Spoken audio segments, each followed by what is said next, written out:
Isang malamig na hangin ang humampas sa loob ng maliit na salon kasabay ng pagtunog ng kampanilya sa pinto.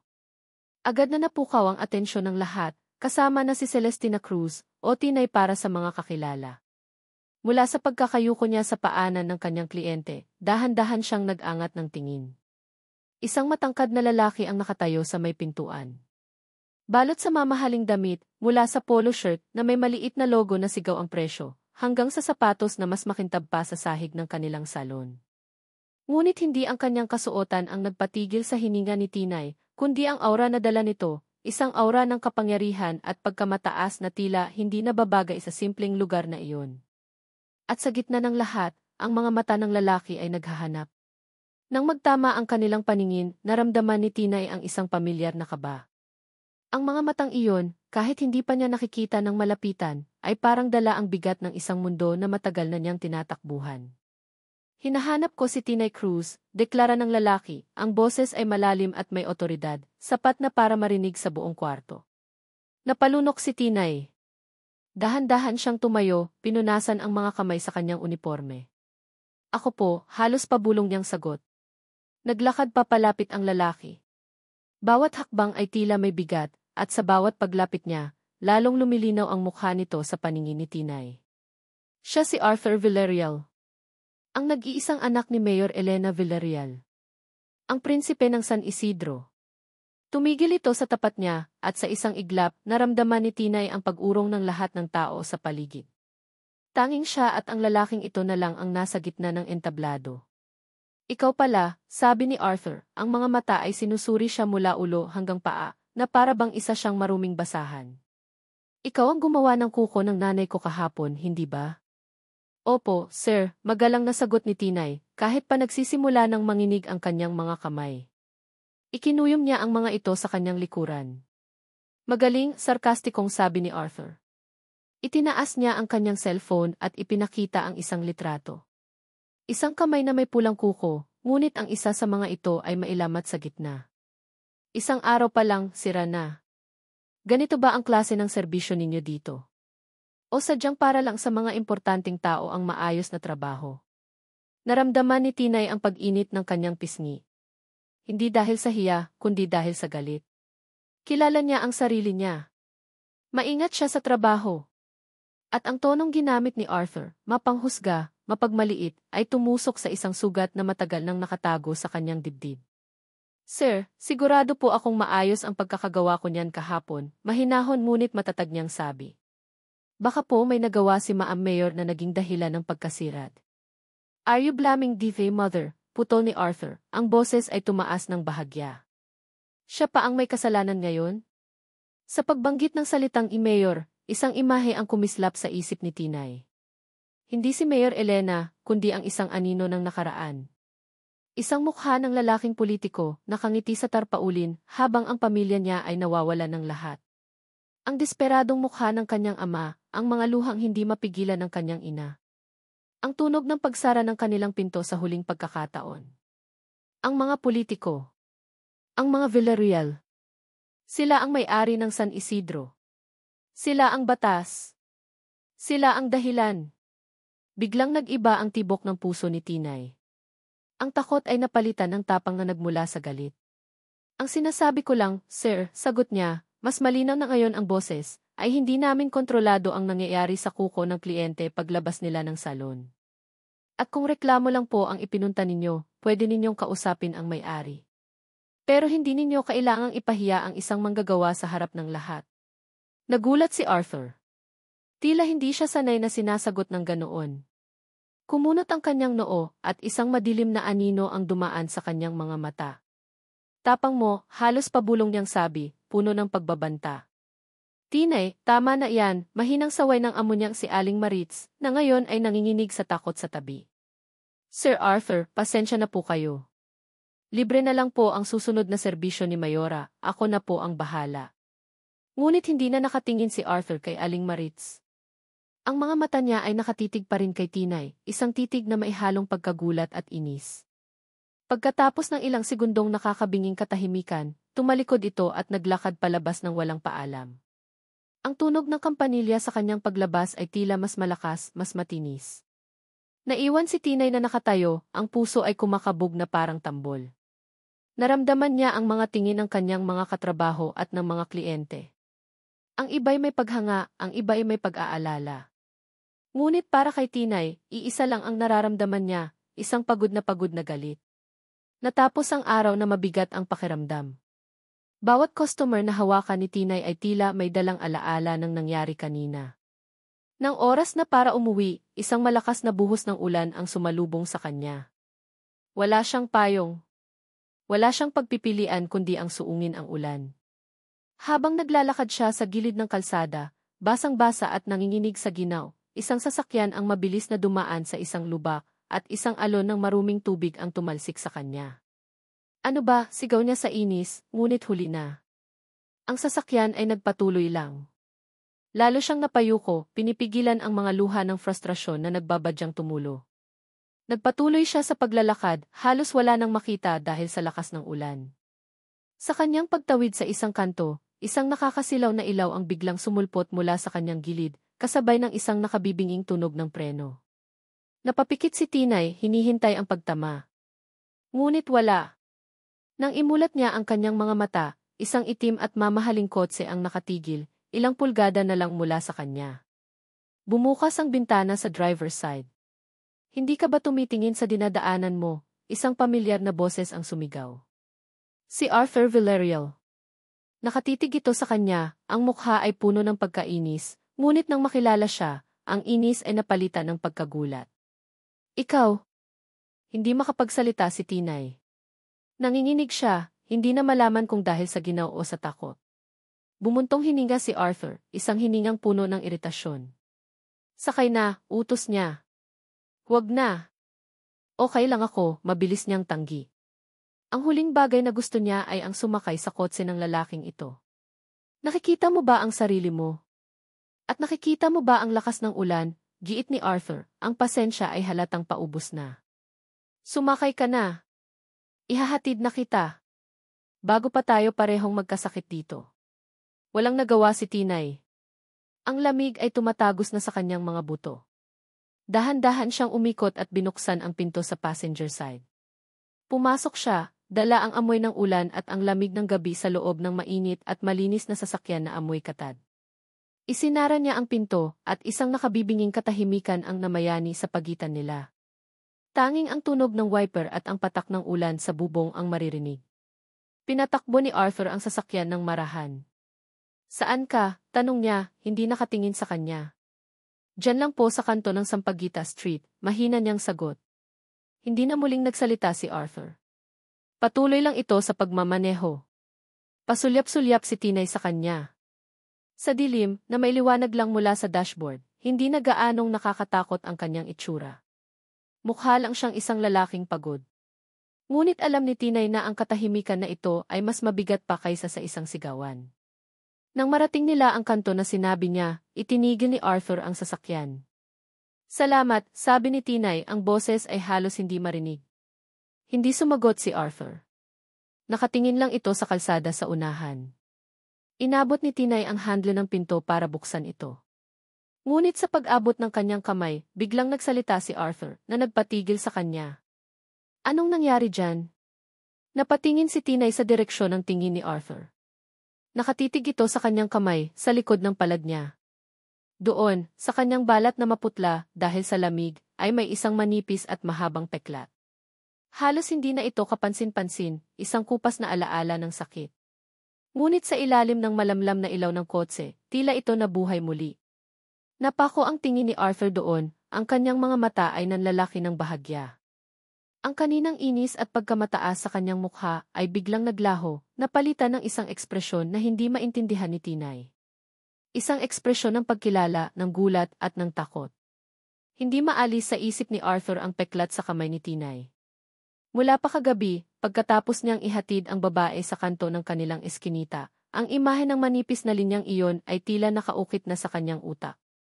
Hindi ito isang peklat na pangit o nakakatakot.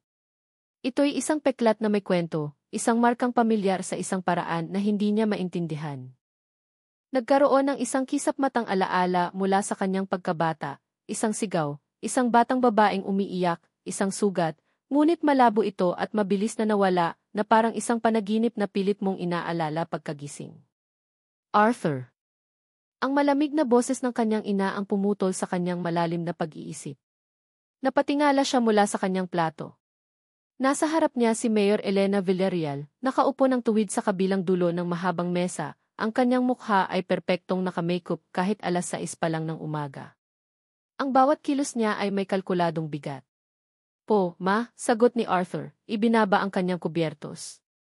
Ang almusal sa mansyon ng mga Villarreal ay hindi kailanman naging isang masayang salu-salo. Ito ay isang pagpupulong. Tumawag si Governor Montenegro kagabi, sabi ni Elena, ang mga mata ay nakatitig sa kanya, sinusuri ang bawat reaksyon niya. Nakarating na sa kanya ang nangyari sa salon. At ang pagsakay mo sa kotse kasama ang babaeng iyon. Napabuntong hininga si Arthur. Siyempre. Ang mga balita sa San Isidro ay mas mabilis pa sa hangin, lalo na kung tungkol sa mga Villarreal. Ma, wala iyon. Nagalit lang ako sa serbisyo nila. Hindi iyon ang issue, Arthur, at alam mo yan, mariing sabi ni Elena. Ang issue ay ang imahe mo. Ang imahe ng pamilyang ito. Malapit na ang engagement party ninyo ni Athena. Ano mang maling hakbang mo ngayon ay maaaring makaapekto sa lahat ng ating pinaghirapan. Humigop siya ng kape, ang mga mata ay hindi pa rin inaalis sa kanya. Ang alyansa natin sa mga Montenegro ang magpapatatag sa posisyon natin. Ikaw ang susunod na Villarreal na mamumuno. Huwag mong kalimutan ang iyong responsibilidad. Responsibilidad. Ang salitang iyon ay parang isang kadena na nakapulupot sa lig ni Arthur mula pa noong magkaisip siya. Ang maging isang Villarreal. Ang maging anak ni Mayor Elena. Ang maging tagapagmana ng isang legasyang hindi naman niya pinili. Opo, ma, sagot na lang niya, ang boses ay walang emosyon. Ito ang pinakamadaling paraan para matapos ang usapan. Ang pagtango. Ang pagsang-ayon. Ang pagsunod. Good. At mamayang hapon, mayroon kang photo op sa palengke. Ipakita mo sa mga tao na malapit ka sa kanila. Kailangan nating balansehin ang pagiging elitista sa pagiging makamasa, utos pa ng ina. Si Athena na ang susunod sa iyo roon. Tumango lang ulit si Arthur. Pakiramdam niya ay isa siyang tau-tauhan sa isang dula na matagal nang naisulat ang script. At ngayong araw, ang papel niya ay ang maging isang mabuting anak at isang mapagmahal na nobyo sa harap ng kamera. Isang peking ngiti para sa isang peking buhay. Ang amoy ng sariwang isda, pinaghalong mga gulay, at pawis ng mga tao ang sumalubong kay Arthur pagbaba niya ng kotse. Ito ang palengke ng San Isidro. Maingay, magulo, at puno ng buhay, isang mundong malayong-malayo sa tahimik at plansadong mansyon nila. Kasama ang kanyang assistant at isang photographer, sinimulan niya ang kanyang trabaho. Nakipagkamay siya sa mga tindera, ninisyan ang mga batang nadadaanan, at nagkunwaring tumatawad sa isang tumpok ng mangga para sa litrato. Ang lahat ay nakangiti sa kanya, bumabati ng good morning, Sir Arthur. Ngunit sa likod ng mga ngiting iyon, alam niyang nakikita nila siya kung ano talaga siya, isang politikong nangangampanya. Isang Villarreal. Sa gitna ng pagkukunwari, isang komosyon ang umagaw sa kanyang pansin, malapit sa seksyon ng mga gulay. May dalawang lalaking siga-siga na nakapalibot sa isang matandang babae na nagtitinda ng gulay. Lola, sabi namin sa'yo, kailangan mong magbigay ng para sa proteksyon, sabi ng isa sa mga lalaki, ang boses ay may pagbabanta. Pero mga iho, kakaunti pa lang ang benta ko, pakiusap ng matanda, ang mga kamay ay nanginginig habang hawak ang ilang pirasong barya. Nagsimulang magbulungan ang mga tao sa paligid, ngunit walang nangahas na lumapit. Takot. Akmang hahakbang na si Arthur para umawat, ito ang perpektong pagkakataon para maging bayani sa harap ng kamera, nang isang boses ng babae ang pumagitna. Tigilan niyo iyan. Napalingon si Arthur. At doon, sa gitna ng gulo, nakita niya si Tinay.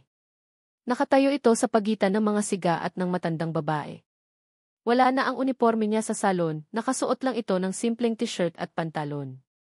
Ngunit ang kanyang tindig ay hindi simple. Matatag ito, walang bakas ng takot. Sino ka ba, miss? Taas kilay na tanong ng isang siga. Hindi na mahalaga kung sino ako, sagot ni Tinay, ang boses ay kalmado ngunit matigas. Ang mahalaga, itigil ninyo ang panggigipit sa matanda. Kung hindi, tatawag ako ng pulis. Nagtawanan ang dalawang lalaki. Pulis? Tingin mo takot kami sa pulis? Sa isang iglap, nagbago ang itsura ni Arthur. Ang pagkainis na dala niya mula sa bahay ay napalitan ng isang kakaibang pagtataka. Ito ang babaeng pinagalitan niya kahapon. Ang babaeng basang sisiw na isinakay niya sa kotse. Ngayon, nakikita niya ang isa pang bersyon nito, isang mandirigma na handang harapin ang dalawang lalaking mas malaki sa kanya para lang ipagtanggol ang isang estranghero. Ang tapang nito ay hindi para sa kamera. Ito ay totoo. Hindi na nakapagpigil si Arthur. Mabilis siyang lumapit. May problema ba dito? Tanong niya, ang boses ay sinadya niyang gawing mas malalim at may otoridad. Biglang natigilan ang dalawang siga nang makita siya. Ang kanilang kayabangan ay agad na naglaho, napalitan ng pagkatakot. Sir Arthur, wala po. Nag-uusap lang po kami ni Lola. Talaga? Tanong ni Arthur, tinitigan niya ang dalawa ng masama. Sa pagkakaalam ko, ang pamilya Villarreal ang nagbibigay proteksyon sa mga taga San Isidro. At hindi kami naniningil. Itinaas niya ang kanyang kamay at itinuro ang daan palabas. Umalis na kayo. Bago pa magbago ang isip ko. Nagtatakbo papalayo ang dalawang lalaki na parang nakakita ng multo. Nagpalakpakan ang ilang tao sa paligid. Ang photographer ni Arthur ay mabilis na kumuha ng litrato ng heroic moment. Niyakap ng matandang babae si Tinay. Salamat, Ineng. Salamat. Pagkatapos ay bumaling ito kay Arthur. Salamat din po, Sir Arthur. Hulog po kayo ng langit. Ngumiti si Arthur sa matanda, ang kanyang ngiting pangpolitiko. Walang anuman po, Lola. Trabaho po namin yan. Nang makaalis ang matanda, naiwan silang dalawa ni Tinay. Inaasahan ni Arthur na makikita niya ang pasasalamat sa mga mata ng dalaga. Ngunit mali siya. Para lang sa kamera, di ba, sir, sabi ni Tinay, ang boses ay mahina ngunit puno ng pangungutya. Nakatingin ito sa photographer na abala pa rin sa pagkuha ng anggulo. Nawala ang ngiti ni Arthur. Anong sinabi mo? Salamat sa pagtulong, sabi ni Tinay, pero huwag nating lokohin ang isa't isa. Ginawa mo lang yon dahil may nakatutok na kamera sa'yo. Isang magandang pagkakataon para sa AC. Natigilan si Arthur. Ang mga salita ni Tinay ay tumama sa isang sensitibong lugar. Dahil sa isang parte, totoo ang sinabi nito. Ngunit sa isang parte rin, ang paghanga niya sa katapangan nito kanina ang tunay na nagtulak sa kanya na kumilos. Hindi mo alam ang sinasabi mo, depensa niya. Talaga? Dahil para sa akin, pare-pareho lang kayo, sabi ni Tinay, ang mga mata ay may apoy. Ginagamit ninyo ang kahirapan namin para magmukha kayong mabuti. Pagkatapos, kapag wala ng kamera, babalik na kayo sa mga mansyon ninyo at kami, maiiwan pa rin dito sa putik. Nagtitigan sila, ang ingay ng palengke ay tila nawala. Sa mga mata ni Tinay, nakita ni Arthur hindi lang ang galit, kundi ang isang malalim na sakit. At sa isang iglap, naintindihan niya. Ang galit nito ay hindi lang para sa kanya. Ito ay para sa lahat ng kinakatawan niya. Akmang magsasalita si Arthur para ipagtanggol ang sarili ng isang matamis at pamilyar na boses ang pumutol sa kanilang tensyon. Darling! Isang peres ng braso ang pumulupot sa braso ni Arthur. Ang pamilyar na pabango ni Athena Montenegro ang pumuno sa hangin. Nakangiti ito ng matamis, ngunit ang mga mata ay matalim na nakatitig kay Tinay. Kanina pa kita hinahanap, sabi ni Athena, ang boses ay parang pulot. Pagkatapos ay lumingon ito kay Tinay, sinusuri ito mula ulo hanggang paa na maihalong pandidiri. Sino nang kausap mo, mahal ko? Mukha siyang pangkaraniwan. Hindi makapaniwala si Tinay na pumayag siya dito. Nakatayo siya ngayon sa isang sulok ng malawak na hardin ng mansyon ng mga Montenegro. Ang mga ilaw na parang bituin ay nakasabit sa mga puno, ang mga mesa ay balot sa mamahaling tela, at ang mga panauhin ay nagkikislapan sa kanilang mga alahas at eleganteng kasuotan. Ang hangin ay puno ng tunog ng mahinang tugtugin ng biolin at ng mga halakhak na tila walang problema sa mundo. At siya, si Tinay, ay narito, hindi bilang panauhin, kundi bilang isang service crew, ang manikuristang on-call para sa mga Tinay, ikaw na daw ang kailangan ni Ma'am Athena sa loob, sabi ng event coordinator, na hindi man lang siya tiningnan sa mata. Napabuntong hininga si Tinay at kinuha ang kanyang maliit na case ng mga gamit. Tinanggap niya ang trabahong ito dahil kailangan niya ng dagdag na kita. Ang tiyuhin niya sa probinsya ay nangangailangan ng pambili ng gamot. Ngunit habang naglalakad siya papasok sa mansyon, hindi niya maiwasang isipin na isa itong malaking pagkakamali. Ang loob ng mansyon ay mas nakakasilaw pa kaysa sa labas. Ang sahig na gawa sa marmol ay sumasalamin sa liwanag mula sa isang dambuhalang chandelier. Sa gitna ng lahat, nakita niya si Arthur Villarreal. Nakatayo ito sa tabi ng kanyang ina, si Mayor Elena. Perpekto silang tingnan, isang mag-inang makapangyarihan.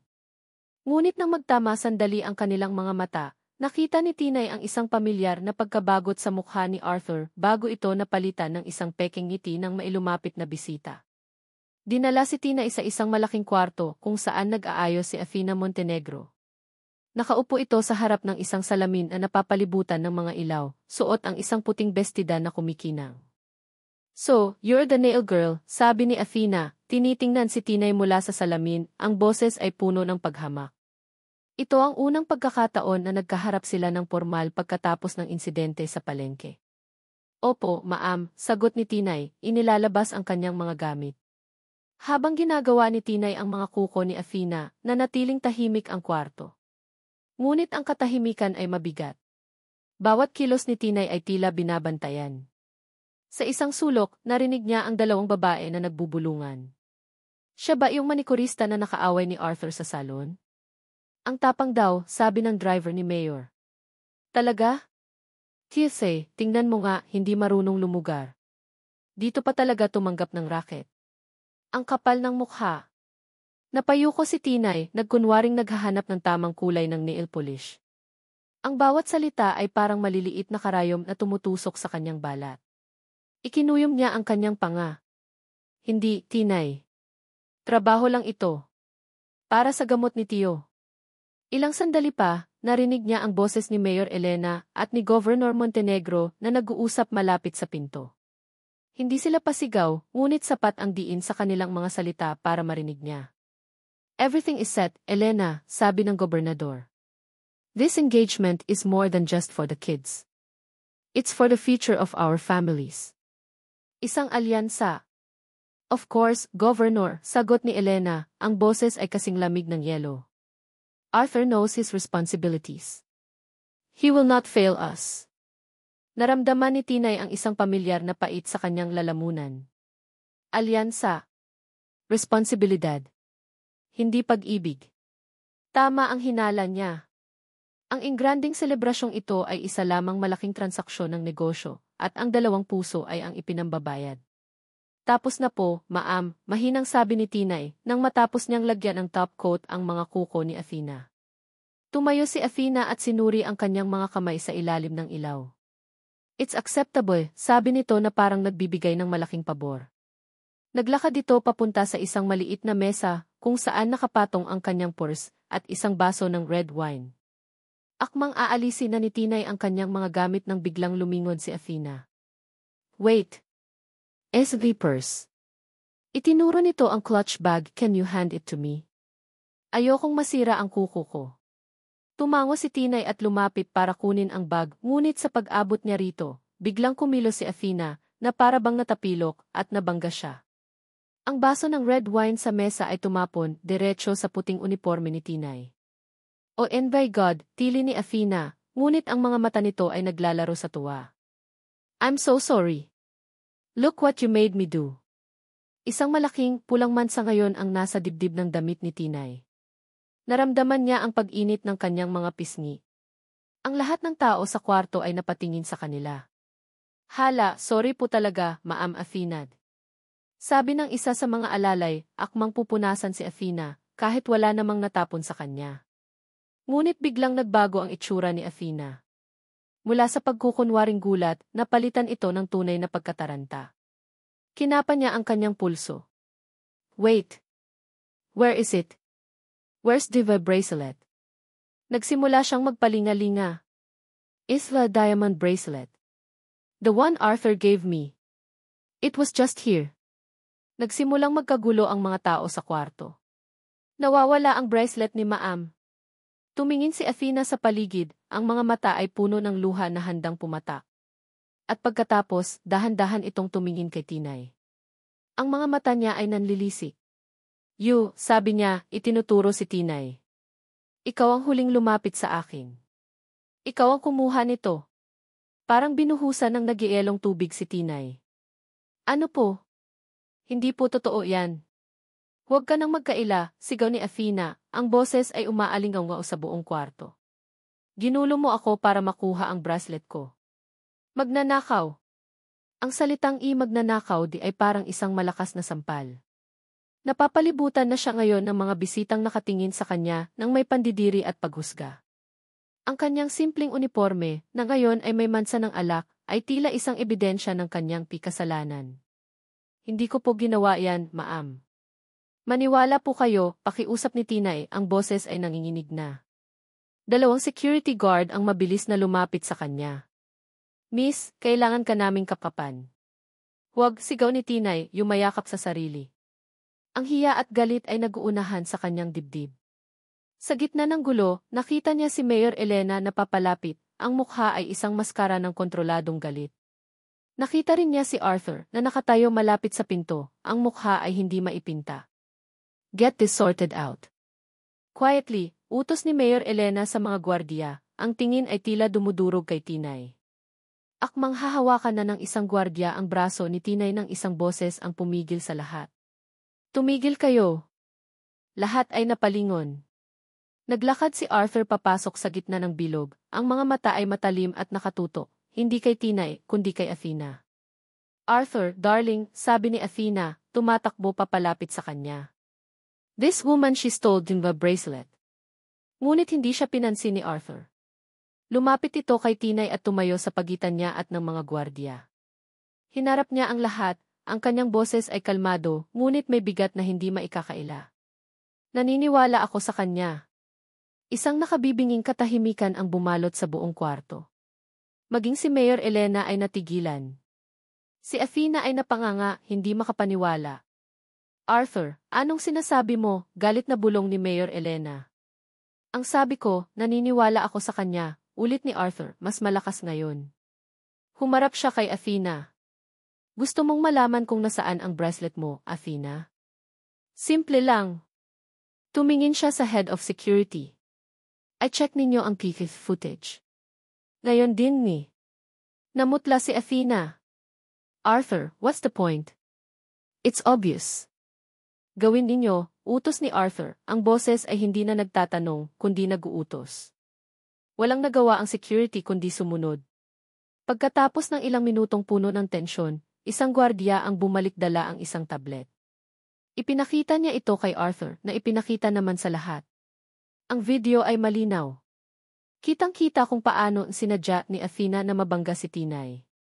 At bago iyon, kitang-kita rin kung paano maingat na inalis ni Athena ang bracelet sa kanyang pulso at mabilis na isinilid sa loob ng sarili niyang purse na nakapatong sa mesa. Isang kolektibong paghinga ng pagkagulat ang narinig mula sa mga panauhin. Ang kahihiyan ay lumipat ng mukha. Si Athena ay nakatayo na parang estatwa, ang mukha ay puting-puti.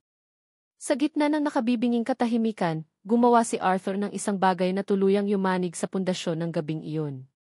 Humarap siya kay Tinay na nakatayo pa ring tulala. Dahan-dahan niyang inabot ang kamay nito.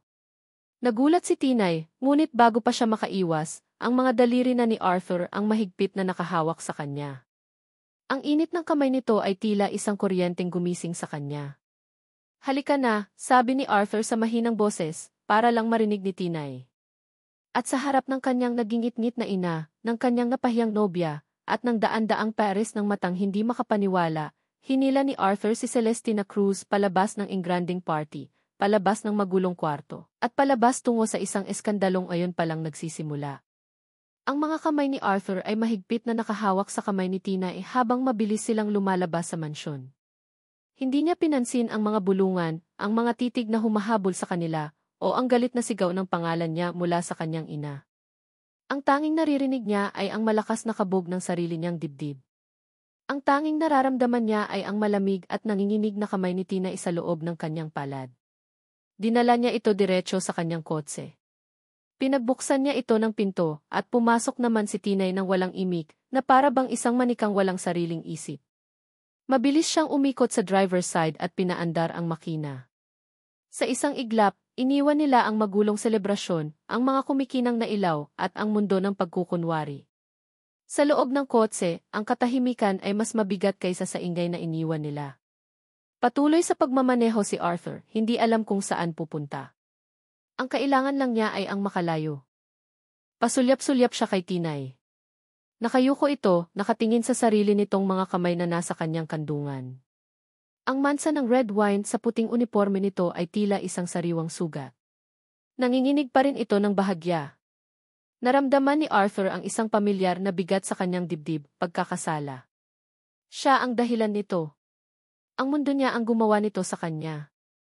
Okay ka lang, tanong niya, ang boses ay mas mahina kaysa sa balak niya. Hindi agad sumagot si Tinay. Pagkatapos ng ilang sandali, marahan itong tumango, ngunit hindi pa rin tumitingin sa kanya. Kumuha si Arthur ng isang bote ng tubig mula sa compartment at iniabot ito sa kanya. Uminom ka muna. Nag-atubili si Tinay, ngunit kinuha rin ito. Sa kanilang pag-aabutan, nagdikit ang kanilang mga daliri. Naramdaman ni Arthur ang lamig ng balat nito. Isang kuryente ang tila gumapang sa kanyang braso, isang koneksyon na hindi niya inaasahan.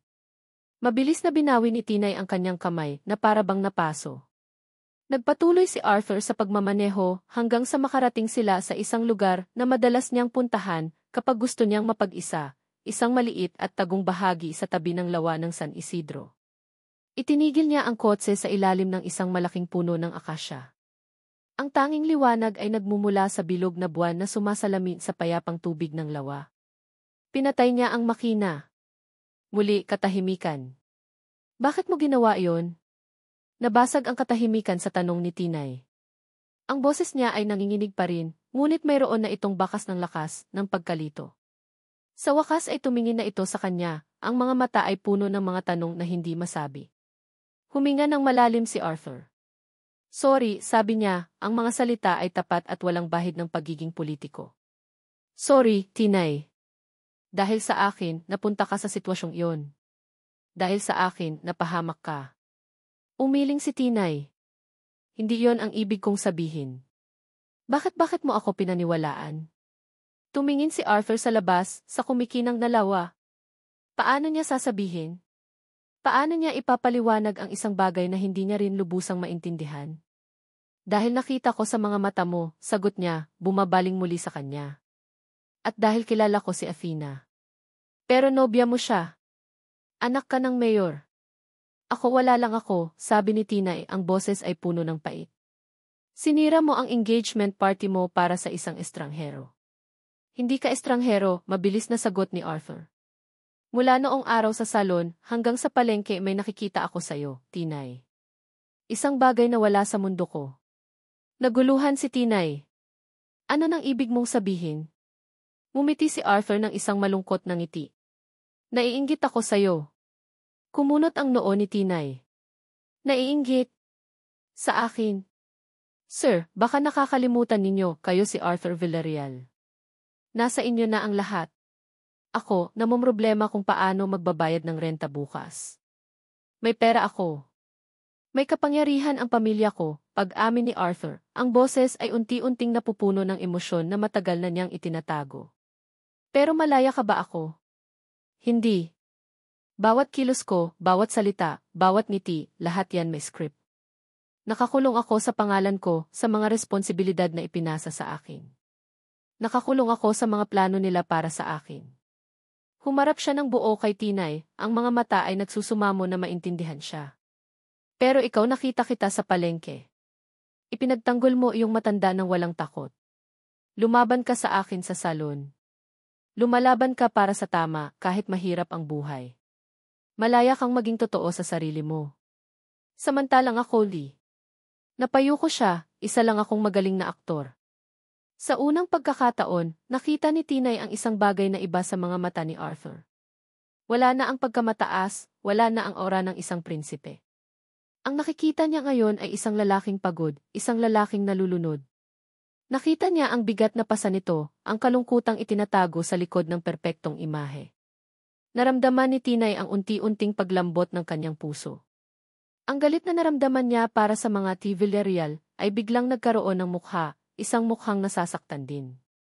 Kailangan ko nang umuwi, mahinang sabi ni Tinay, hindi dahil gusto niya, kundi dahil natatakot siya sa nararamdaman niya. Masyadong komplikado. Masyadong mapanganib. Akmang bubuksan na niya ang pinto nang pigilan siya ng kamay ni Arthur. Sandali. Muli ang init ng palad nito. Ngunit ngayon, hindi na ito binawi ni Tinay. Dahan-dahan siyang lumingon. Ang mukha nila ay ilang pulgada na lang ang pagitan. Ang liwanag ng buwan na tumatago sa bintana ng kotse ay nagbibigay liwanag sa mga mata ni Arthur, na ngayon ay puno ng isang emosyong hindi pa niya nakikita rito, isang halo ng pagnanasa, kalungkutan at desperasyon. Tinay, bulong nito, ang pangalan niya ay parang isang panalangin sa mga labi nito. Hindi alam ni Tinay kung ano ang nagtulak sa kanya, kung awa ba, o pagkaunawa, o isang bagay na mas malalim pa. Ang alam lang niya ay hindi siya gumalaw. Hinintay niya ang susunod na mangyayari, ang puso niya ay tumitibok ng napakabilis na tila gustong kumawala sa kanyang dibdib. Dahan-dahang inilapit ni Arthur ang kanyang mukha. Naramdaman ni Tinay ang kanyang hininga sa kanyang pisngi. Napapikit siya, at sa sumunod na sandali, naramdaman niya ang malambot na pagdampi ng mga labi ni Arthur sa kanya. Noong una, ito ay marahan lang, isang pagtatanong. Ngunit nang hindi siya umiwas, lumalim ang halik. Naging mapusok ito, puno ng mga emosyong matagal ng kinimkim. Ito ang halik ng isang lalaking sa wakas ay nakahanap ng isang saglit na katotohanan sa isang buhay na puno ng kasinungalingan. Tumugon si Tinay. Sa halik na iyon, ibinuhos niya ang lahat ng kanyang pagod, ang kanyang galit, ang kanyang kalituhan. Sa isang iglap, hindi sila si Arthur Villarreal, ang prinsipe ng San Isidro, at si Celestina Cruz, ang hamak na manikurista. Sila ay dalawang taong naghahanap ng kanlungan sa isa't isa, dalawang kaluluwang nasasaktan na nagkita sa gitna ng unos. Nang maghiwalay ang kanilang mga labi, pareho silang humihingal. Nakadikit pa rin ang kanilang mga noo, ang mga mata ay nakapikit. Ang mundo sa labas ng kotse ay tila nawala. Ngunit ang ilusyon ay panandalian lamang. Isang matinis na tunog ang pumunit sa kanilang katahimikan. Ang ringtone ng cellphone ni Arthur. Nagulat silang pareho. Mabilis na lumayo si Tinay, napahawak sa sarili niyang mga labi, na para bang hindi makapaniwala sa nangyari. Kinuha ni Arthur ang kanyang telepono mula sa kanyang bulsa. Ang liwanag mula sa screen ay nag-ilaw sa kanyang mukha, na ngayon ay puno ng pagkataranta. Nakita ni Tinay ang pangalan sa screen, kahit hindi niya sinasadya. Ina calling. Tinitigan ni Arthur ang telepono na parang isa itong bomba na sasabog anumang oras. Pagkatapos, sa isang desididong kilos, pinindot niya ang pulang buton, pinapatay ang tawag. Ngunit huli na ang lahat. Ang mahika ng sandali ay naglaho na. Ang realidad ay bumalik na parang isang malakas na sampal. Ang tawag na iyon ay isang paalala. Isang paalala kung sino siya, kung kanino siya nabibilang, at kung gaano kapanganib ang ginawa nilang dalawa. Ang halik na iyon, kahit gaano katotoo, ay isang halik na magdudulot ng isang digmaang hindi pa sila handang harapin.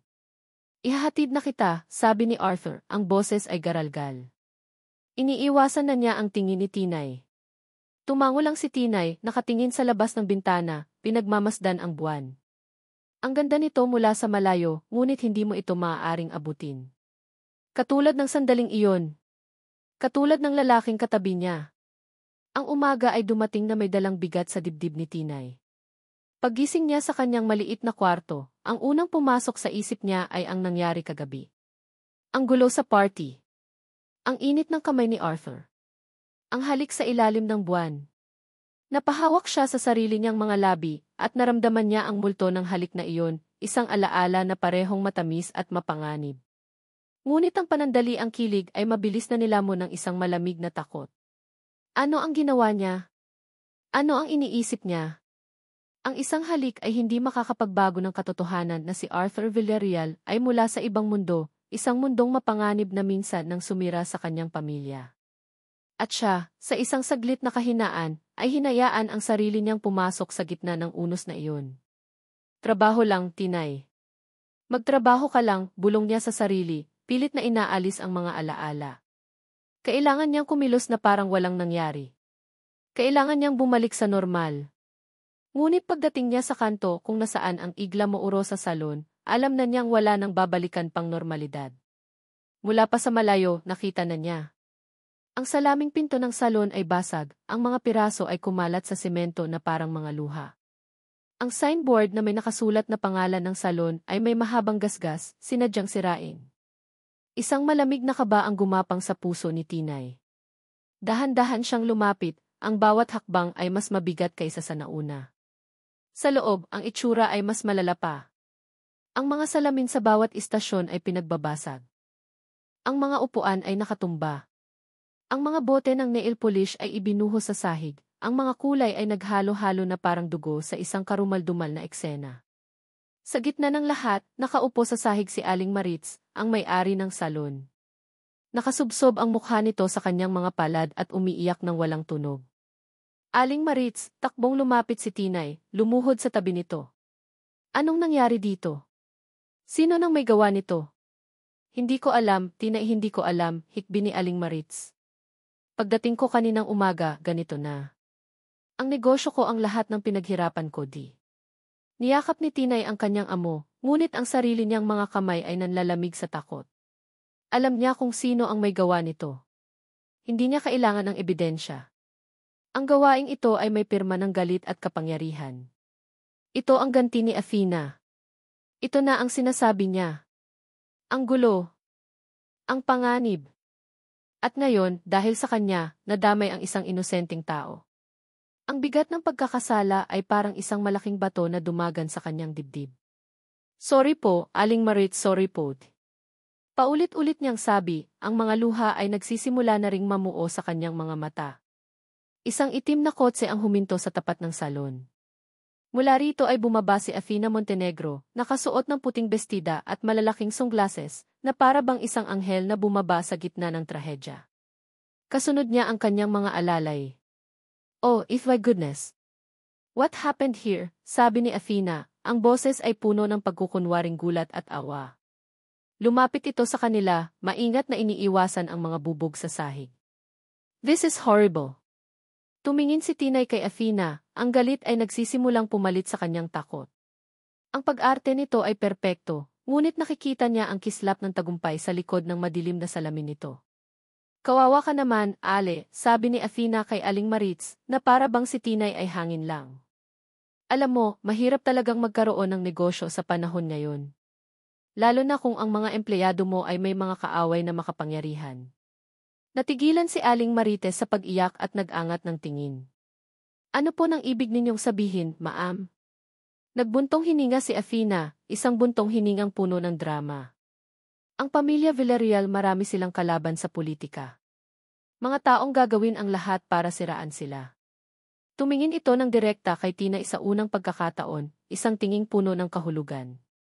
At kung minsan, idinadamay nila ang mga taong malapit kay Arthur para saktan siya. You understand? Kahit sino na lang na madikit sa kanya, nagiging target. Ang mga salita ni Athena ay parang laso na dahan-dahang kumakalat sa isip ni Aling Maritz. Hindi nito direktang sinabi na si Tinay ang may kasalanan, ngunit iyon ang malinaw na mensahe. Si Tinay ang dahilan ng gulo.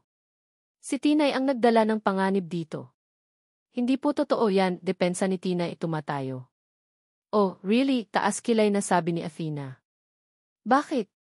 May iba ka pa bang alam na dahilan kung bakit bigla na lang sisirain ang salon na ito, isang araw pagkatapos ng eskandalo sa party ko kung saan ikaw ang bida? Napaatras si Tinay. Wala siyang masabi. Ang lahat ng sinabi ni Athena, kahit kasinungalingan, ay may baluktot na luhika na mahirap pabulaanan. Nag-iwan si Athena ng isang sobre sa kamay ni Aling Maritz. Pampasimula. My condolences. Pagkatapos ay tumalikod na ito at naglakad pabalik sa kanyang kotse na parang isang reyna. Naiwan silang dalawa ni Aling Maritz sa gitna ng gulo. Dahan-dahang tumayo si Aling Maritz, ang tingin kay Tinay ay hindi na awa, kundi takot. Tinay, ni. Simula ni Aling Maritz, ang boses ay nanginginig. Anak, pasensya na di. Alam na ni Tinay ang susunod na sasabihin ito. Aling Maritz, parang awa niyo na po, hindi ko po kasalanan to di. Alam ko, Tinay. Mabait kang bata, sabi ni Aling Maritz, ang mga luha ay muling dumadaloy. Pero hindi ko kaya ang ganitong gulo. Simpleng tao lang ako. May pamilya akong binubuhay. Ayoko madamay sa kung anumang gulo ang dala mo. Kinuha nito ang sobrang iniwan ni Athena. Pasensya na, anak. Pero hindi na kita pwedeng patrabahuhin dito. Ang mga salitang iyon ay ang huling dago. Nawalan siya ng trabaho. Ang lugar na naging kanlungan niya sa loob ng 2 taon ay ipinagkakait na sa kanya. At ang pinakamasakit sa lahat, nakikita niya sa mga mata ng kanyang amo na siya ang sinisisi nito. Walang salitang lumabas sa bibig ni Tinay. Tumango na lang siya. Kinuha niya ang kanyang bag at sa huling pagkakataon, tiningnan niya ang wasak na salon. Pagkatapos ay tumalikod siya at nagsimulang maglakad palayo, walang tiyak na direksyon. Pakiramdam niya ay isa siyang sakit na nakakahawa. Isang dalang gulo. Habang naglalakad siya, ang mga mukha ng mga taong nadadaanan niya ay tila ng husga.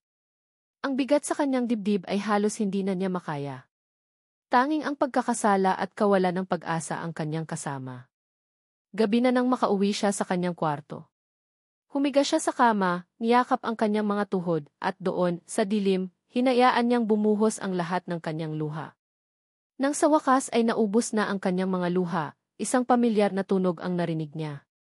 Ang pag-vibrate ng kanyang lumang cellphone sa ibabaw ng mesa. Pinunasan niya ang kanyang mga pisngi at kinuha ito.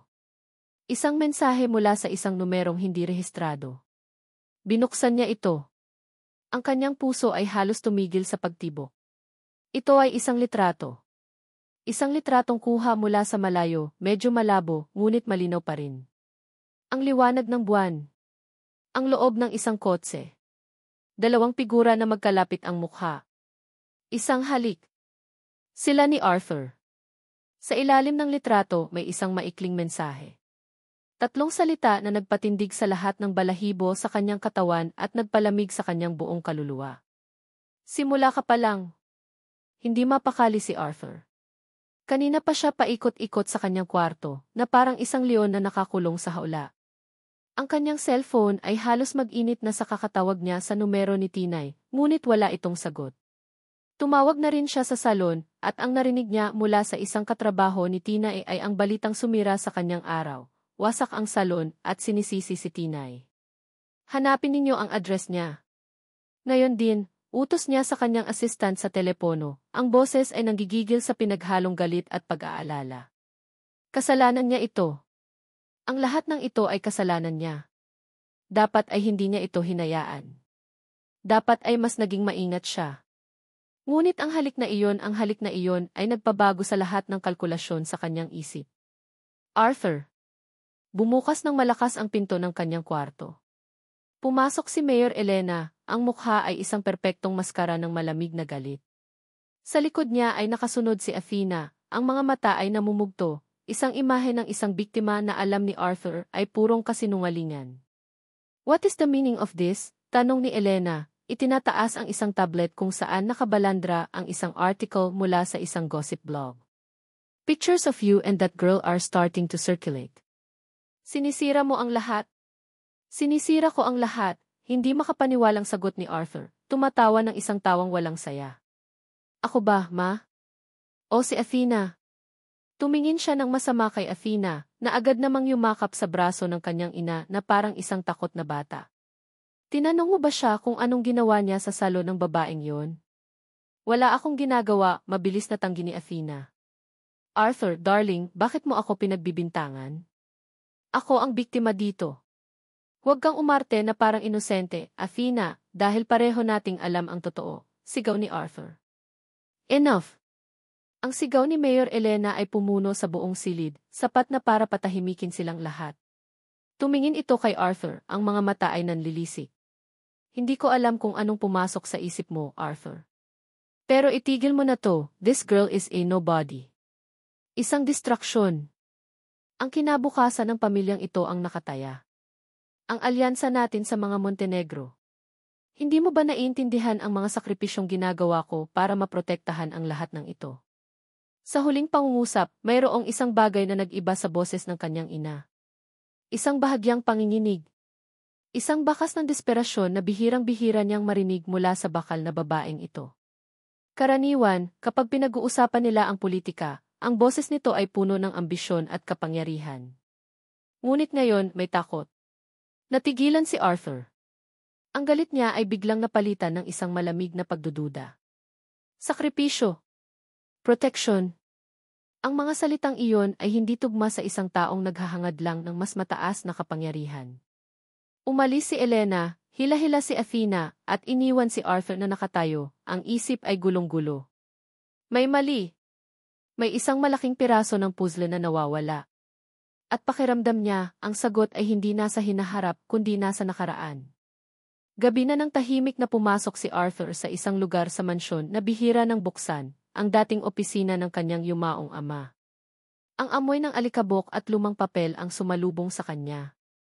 Ang lahat ay nasa ayos pa rin, na para bang isang araw ay babalik ang kanyang ama para umupo sa malaking silyang naroon.